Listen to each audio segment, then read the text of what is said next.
Hi there, Raj. Today I'm speaking with Rajash Rawal from the Hague University of Applied Science and in the Netherlands. And we're going to talk in part about cross-cultural leadership and management, because at the moment you're acting president of the university. And I think it's been quite interesting because you're not from the Netherlands yourself, and you've found it very interesting, I believe. Yes, absolutely. Yeah, I've been in different levels of management positions in the university. I'm sort of honoured that I work with a very diverse staff, so international staff, mostly in the first instances, and now, of course, you have that dimension of sectoral, discipline-based differences as well. So throw all of that into the mix, and it makes it fun to get your message across. It makes it very, very challenging. Yeah. But I think you've got staff and students from many different countries. So just let's start with the fact that you're not Dutch yourself, as you say. You're from the UK. Has that in itself been an issue, or I know there are many other things to take into account, but has it been a problem for you being president of a Dutch university, not to be from the country? No, not necessarily. I think it's not necessarily the role of as president, but as I say, I've been at different levels of the organisation. I've been a program director, I've been a faculty director, and I think probably one of the toughest things to learn was I once saw a Nuffic video many years ago, and they said the Netherlands was one of these countries where people will happily leave a meeting with consensus without a decision, but they will not leave a meeting with a decision without consensus. And that kind of summed it all up for me, because there were times when you sort of think, you know, in a sense, you're used to a leader making a decision. You know, you have a room full of people who can't necessarily agree on something, and the leader in the room says, okay, this is what we're going to do. And there were times when I used to do that, and people would just look at me like I was some kind of alien, because what are you doing? I mean, we don't agree. We haven't agreed yet. I mean, yeah, but it's okay. I've heard everybody. I make an opinion. I form an opinion. And I've learned over the years that that's not how it works here. And if you throw different types of people into the mix, so we have, you know, you mentioned the students and the staff, we have around 50, 60 different nationalities of students. We have about 25, 26,000 students. That's a lot of different students in the mix. And academically or in the administrative staff, we have probably around 30, 35 different nationalities. So if you throw all of that into the mix, getting your point across to people, or getting people to understand what your point actually is a challenge. It's a fun challenge, but it's a challenge. But I think you've spent you've been in the Netherlands for a long time, haven't you? I think you've spent more time there as an adult than you did in the UK. So you're probably more native than. Don't call me Dutch. I'm not Dutch. So how do you? Let's start with the staff. How have you got around some of those issues with the staff? Well, I think the most important thing is, and it's going to sound like a cliche, but it is the dialogue, and you need to actually understand why somebody doesn't want to necessarily do something, or doesn't understand what you're trying to get across to them, and try and explain that in the context that they come from. And you know, that in effect, the job that I have is very nice in being able to do that. So you talk to a lot of different people, you meet with a lot of different people, and 90% of the time they'll understand exactly the same thing as to what that dot on the horizon is, but we might not necessarily know how to get there. And one of the difficulties of having as many different nationalities around is that there's going to be many different ways to lead to that, but you need to have a context. And what I'll always try and do is explain is that our context is the Netherlands. It is the Dutch rule book, but we need to understand how to get people across and get people to see that. And recently, of course, the pandemic has been a very nice way of seeing that, is that lots of different staff from different backgrounds see their own home countries and tend to apply that to the context of what the Netherlands is. So we have colleagues who will have, you know, families back in wherever they are, be it Canada, Germany, Italy, Spain, whatever, who have people experiencing a very different type of lockdown or very different practices, and translate that to here and say, but the Netherlands don't do this, so I don't feel safe. And we had an intelligent lockdown, as our Prime Minister famously called it. By some standards, it was quite lax, because people were still walking around outside. We didn't have, for example, as in the UK, where you can only go out for an hour or whatever it was, or not at all. And to explain that that's okay, that that's done in that country, but here is also okay, is always very difficult. And you try and get people to just express their fears and talk them through their fears. And it's a very rewarding process when you get to the end of it, but it takes a lot of time, and involves a lot of dialogue. So I suppose that's one example of it. But in terms of not in more normal times, presumably part of the role also is helping to ease discussions and help people to understand each other as coming from different national cultural contexts. And you've mentioned to me before something about not making assumptions and how that's a useful starting point. Can you just go into that a bit? Yeah, I think the most important thing is, as I say, most people will probably agree on the common goal. And whenever you have that dialogue, you start by establishing that you have that common goal.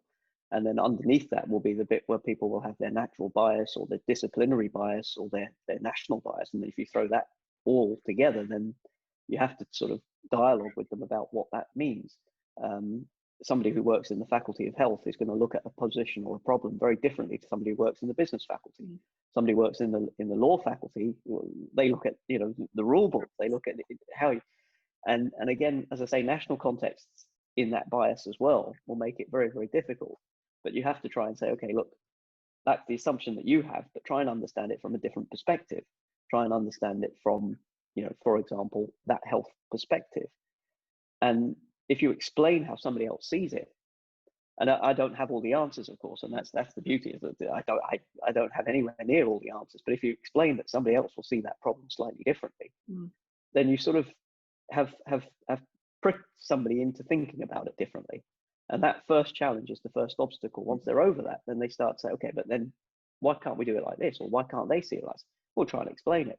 So again, like I say, it's the cliche of dialogue, but you really need to bring as many different types of people together to understand why that works. And that's why I think one of the things that we try and do as a university is get cross sections of different types of people, senior colleagues, younger colleagues, colleagues from different disciplines, colleagues from different countries, and get them to try and then put their own interpretations into the final policy, so that then you can actually move in the same direction and of course and break through their assumptions. Yeah, and that's a great strength and a great opportunity, isn't it? And the foundation really of intercultural dialogue and being able to gather those different perspectives. Now, of course, The Hague is an incredibly diverse city anyway. You've got a very diverse range of students, and then you've just mentioned you've got a whole load of different countries, 55 or 60 different countries represented in the student body as well. So, I mean, how does the role of president assist in all of that intercultural dialogue at student level, and how have you managed with some of those issues? Well, as I have the portfolio of education, so I always try and dialogue as much as I possibly can with students to see how they experience what we think is on paper and how that works. And I think one of the nice things, as I say, is to try and lead by example. So we have a board which is at the moment myself and Hans, who is Dutch but has an international background, lived in Germany, and doesn't see things through one set of eyes, if you like, looks at things in a broader perspective. And our new president, who will be joining us in August, is German. She's also lived in different countries. So we try and look at things in as many different ways as we possibly can, and then dialogue with students about being global citizens. Our mantra for the university is that we want global citizens. And I think when you talk to students as openly as we try and do, there's no hidden agenda. We just try and learn from what our students are going to try and tell us about their experiences. That helps. And I think probably the mindset of not saying, okay, this is the answer is the key. The students should have the answer. After all, again, as cliched as it's going to sound, they're the future. We're just trying to aid them to try and get us to a better future. And I think that open dialogue with everybody is the key. That's the most important part of it. We don't try and say, okay, this is the only way. There isn't only one way. And that's something that as an institution we've had to learn over time as well. Because the more international you become, the more flavor that brings to it. But if you don't allow them to the top table, then that's not going to work. So we have a university council, which is comprised of staff and students. And last year, for the first time, we had an international student in there, which gave us that first ever dilemma of, okay, well, how are we going to converse with each other? Now, ironically, 2 years before that, I became a member of the board. And as you said, I'm an Englishman, but I can speak Dutch. So we didn't do anything in English because of me. But the minute the student came, everything started to be done in English. We had an interpreter, and the policy papers suddenly needed to be translated. And it kick-started a whole process, which is very, very important. But it also shows that you need to flip the way in which you understand how policy is brought together. If you write something in Dutch, it will come from a Dutch perspective because only Dutch people have been participants in that process. If suddenly you start saying, okay, the focus groups in developing policy is going to come from an international perspective, then reaching that final policy is going to be very, very different. And making sure it's written in language that people can actually understand as well. I don't mean in English, but in language, common language for them. Well, an example of it would be our sort of environmental policy. We have a very green building. We have recycled air. I'm not going to use the right terms for this, so I apologize in advance, but we have a lot of ventilation. We have actually a very, very advanced ventilation system, which in the time of the pandemic has become very important to everybody. But our air is sometimes cleaner inside than it is outside. And we had that redone recently, and that's a fantastic thing. We have a lot of green energy. We have a lot of solar panels. We're a self-sufficient building. But the first thing that we didn't do, or one of the things that we don't do in people's eyes, is separate our rubbish. One of the most visible things that there is to do. And that isn't true. We do. We separate at destination because, and again, statistically, I might be wrong, but it's suggested that 90% of people, when they separate their rubbish, separate it wrongly. Yeah. There's a little bit of plastic still left on your paper or something. And whilst we think we're doing good, we're actually possibly doing more bad than we are good. So we don't do that. So we have these big containers and people just chuck their rubbish in the containers. And we've done that for years. But over the last couple of years, students have become more aware, staff have become more aware, and there's this whole thing that we're a dirty university. And we're not. But we A, didn't explain, and B, we've probably come to that point where even if you explain, it's still not perceived as good. So we will, as of next year, start changing that policy. We will start having, waste disposal where you can separate. But it was one of those things where, again, it was a quintessentially Dutch practice that this is what we do and this is what we're going to do.